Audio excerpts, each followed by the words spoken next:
দৌলতনগর গোবরা ঘাট বর্তমান অবস্থা।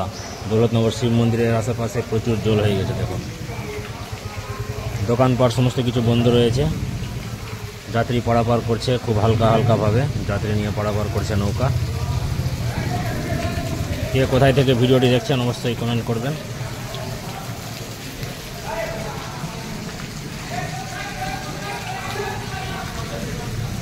মন্দিরটির ভিউ দেখেন, জাস্ট অসাম লাগছে।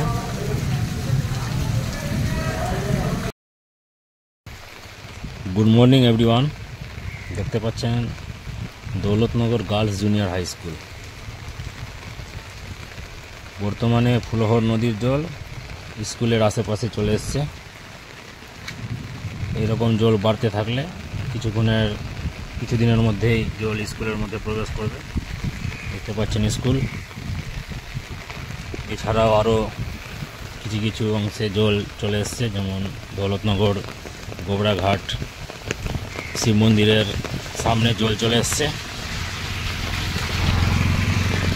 আপনাদেরকে ভিডিওর মাধ্যমে সমস্ত কিছু দেখাবো, আপনারা সম্পূর্ণ ভিডিও দেখবেন এবং সাথে থাকবেন। চলে এসছি গোবরা ঘাট ফুলহর নদীর কাছে। ভিডিওর মাধ্যমে দেখাচ্ছি আপনাদেরকে জলের বর্তমান অবস্থা। দৌলতনগর গোবরা ঘাট, জল দেখুন কতটা আছে।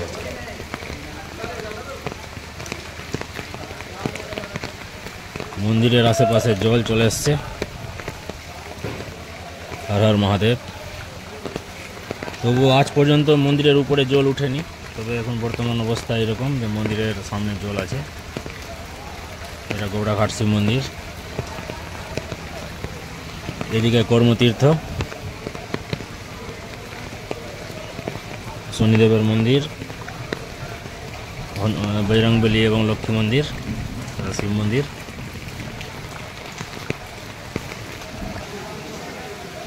বর্তমান অবস্থা ভয়াবহ অবস্থা আছে। জল বাড়তে থাকলে অনেক মানুষের অসুবিধা হবে। এই যে দোকানপাট বন্ধ হয়েছে, এই দোকানটা প্রতিদিন খোলা থাকতো, প্রচুর ভিড় লেগে থাকতো, কিন্তু এখন সমস্ত বন্ধ।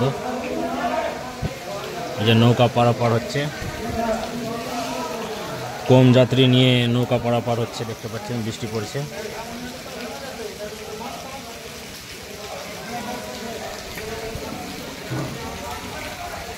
আজ কন্টিনিউ সকাল থেকে এক নাগাড়ে বৃষ্টিপাত হতেই চলেছে রাত থেকে।